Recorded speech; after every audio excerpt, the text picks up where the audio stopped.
Warahmatullahi wabarakatuh. Perkenalkan, nama saya Muhammad Afgan Ababil, mahasiswa Fakultas Hukum Ilmu Hukum Universitas Widya Mataram, Yogyakarta. Dalam kesempatan kali ini, saya coba sedikit menjelaskan tentang hukum positifme. Hukum positifme adalah hukum yang bersumber dari filsafat positifme yang berkembang pada abad 18 di Eropa.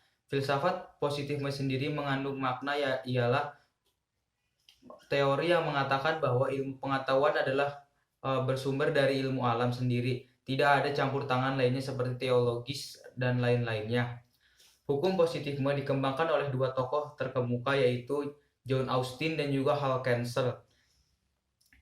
Hukum positifme itu merupakan antitesis dari hukum alam, di mana ketika kita berbicara hukum alam, maka hukum alam adalah hukum yang bersumber pada firman Tuhan dan juga hukum yang mengatur manusia agar berperilaku sesuai aturan Tuhan agar kembali kepada Tuhan dalam keadaan sesuai yang diinginkan. Seperti contohnya mungkin hukum syariat Islam di Timur Tengah sana. Tetapi ketika kita berbicara hukum positifme tidak melibatkan moralitas, tidak melibatkan tentang unsur-unsur dari Tuhan. Karena hukum itu sendiri adalah berdiri tegak sendiri, tidak boleh campur tangan lain menurut Hal Kensel. Seperti contoh, tidak boleh ada campur tangan ekonomi, sosial, budaya, dan lain-lainnya. Hukum positifme adalah hukum yang bersifat mutlak, tetap, tegas, dan tetap. Artinya, hukum ini harus tertulis agar memberikan kepastian hukum kepada masyarakat atau pada objek hukum lainnya. Hukum positifme merupakan hukum yang dibentuk dan dibuat oleh penguasa yang diberikan mandataris oleh rakyat untuk menciptakan sebuah peraturan guna memastikan harmonisasi dalam berbangsa dan bernegara.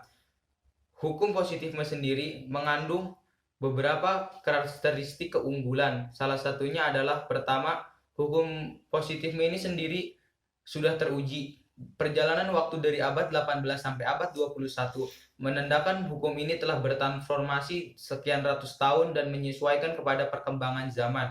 Hukum ini sendiri tidak bersifat kaku, karena hukum ini terus bertransformasi. Hukum ini dapat kita katakan teruji, teman-teman, karena hukum ini sendiri adalah hukum yang lahir dari hukum filsafat positifme, di mana filsafat positifme sendiri adalah filsafat yang mengedepankan bukti-bukti empiris dan juga rasionalitas. Dalam filsafat positifme, mereka tidak mengenal tentang teologis atau hal mistis seperti halnya pemikiran-pemikiran lain. Oleh karena itu, hukum ini sendiri sangat teruji ketika kita ingin berbicara tentang keabsahan sebuah ilmu pengetahuan, karena salah satu syarat ilmu pengetahuan atau syarat suatu pemikiran itu dapat diterima oleh akademisi atau masyarakat luas adalah salah satunya harus teruji dahulu. Dan hukum positifme ini telah teruji dari perkembangan zaman dan dari berbagai fenomena yang terjadi, tetapi hukum ini tetap berdiri.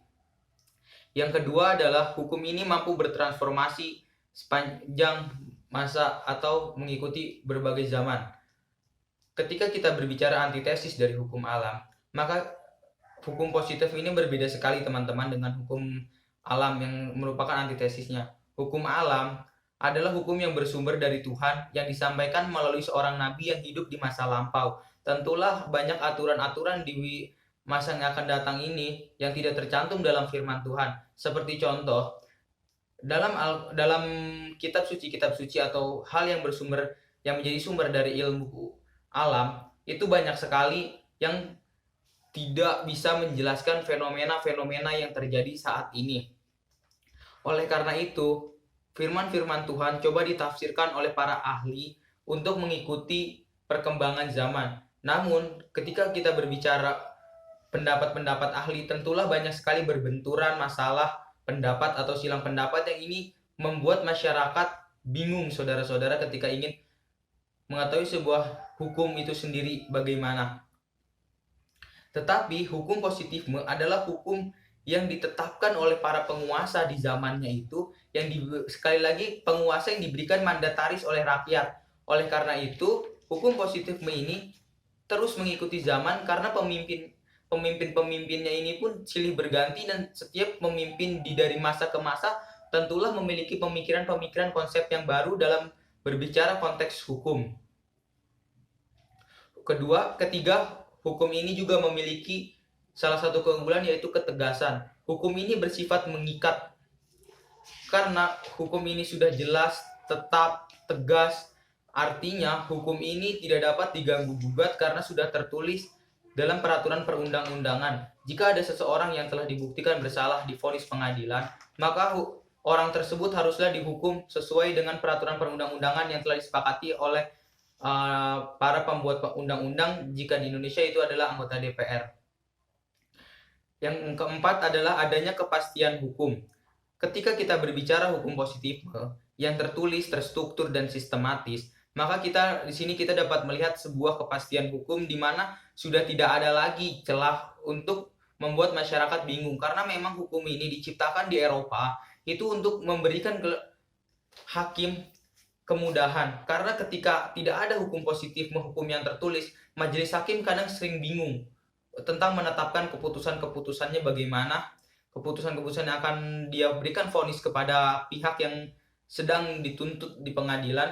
Tapi ketika ada hukum positifme ini, maka hukum telah memberikan kepastian kepada masyarakat bahwa ada batasan-batasan yang tidak boleh dilanggar oleh mereka dan juga yang harus mereka patuhi agar tidak terikat atau terjebak oleh hukum itu sendiri. Namun dari beberapa kelebihan tadi, sebuah sistem yang diciptakan manusia tentulah memiliki kekurangan. Dan beberapa salah satu kekurangan ini, salah satunya adalah, yang paling utama dan pertama adalah pembuat hukum itu sendiri adalah seorang manusia, yang tentu manusia ini kadang memiliki kesalahan dan tidak sesuai ekspektasi masyarakat.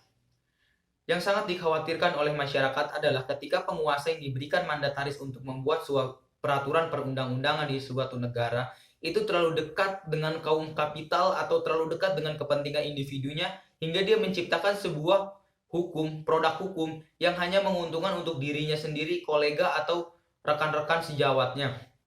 Tentulah ini tidak diinginkan masyarakat, karena walaupun hukum itu dibuat oleh penguasa, tapi ada asas keterwakilan.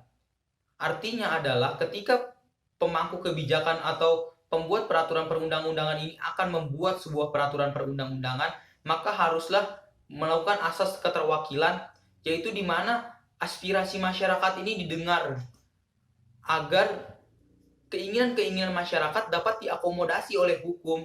Namun nyatanya masyarakat kadang dibuat kecewa ketika kita berbicara tentang asas keterwakilan. Karena bagaimana seperti kita lihat dalam baru-baru ini kasus Undang-Undang Omnibus Law Cipta Lapangan Kerja, masyarakat dari elemen buruh, serikat buruh atau mahasiswa, petani, dan seluruh aspek-aspek kehidupan berbangsa banyak yang merasa dikecewakan oleh para pembuat undang-undang di Indonesia ini adalah anggota DPR RI maksudnya. Mereka kecewa karena bagi mereka tidak diberikan aspirasi, tidak diakomodasikan keinginan mereka, pendapat mereka, karena ketika berkali-kali rapat dengar pendapat yang didengarkan adalah kaum pengusaha atau kaum pemilik modal yang merupakan banyak dari kalangan mereka itu sendiri. Inilah yang membuat salah satu kelemahan hukum positifme itu sendiri. Yang kedua menurut saya adalah tumpang tindihnya regulasi ketika kita berbicara hukum positifme. Hukum positifme sendiri itu adalah hukum yang ditulis oleh penguasa. Sedangkan di Indonesia ini teman-teman, adanya desentralisasi antara pemerintah pusat dan daerah, artinya daerah memiliki kebijakan sendiri untuk mengatur daerahnya. Nah, ini yang akan menjadi masalah baru. Karena bagaimana tidak, ketika pemerintah pusat memiliki sebuah peraturan dan juga di daerah memiliki sebuah peraturan yang disebut perda, kadang tidak beriringan. Karena masyarakat atau pemimpin-pemimpin di daerah merasa sebuah kebijakan harusnya berdasarkan local wisdom atau kebudayaan lokal bagi mereka itu sendiri. Tetapi pemerintah pusat pun memiliki alasan untuk mengintervensi kebijakan-kebijakan daerah. Akhirnya regulasi ini berbenturan antara pusat dan daerah, akhirnya menciptakan sebuah keadaan di mana masyarakat bingung dan bertolak belakang dengan keunggulan hukum positifme sendiri, yaitu memberikan kepastian hukum. Kesimpulan dari saya adalah sebuah sistem itu sangat bagus, sebuah sistem sudah dirancang dengan sedemikian rupa oleh para pemikir-pemikir terdahulu, tapi kembali lagi kepada para masyarakat, kepada para pemangku kebijakan dalam menyusunnya. Karena Ketika ada sebuah kesalahan, tentulah tak etis jika kita langsung menyalahkan kepada sistem landasan berpikir. Dalam hal ini adalah hukum positifme.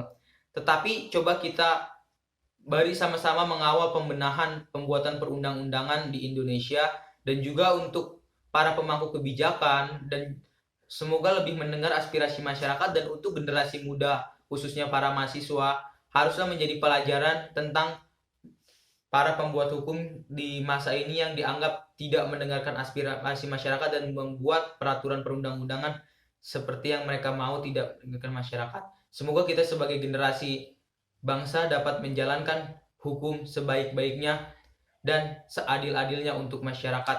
Kurang lebihnya dari saya, wabillahi taufiq wal hidayah. Wassalamualaikum warahmatullahi wabarakatuh.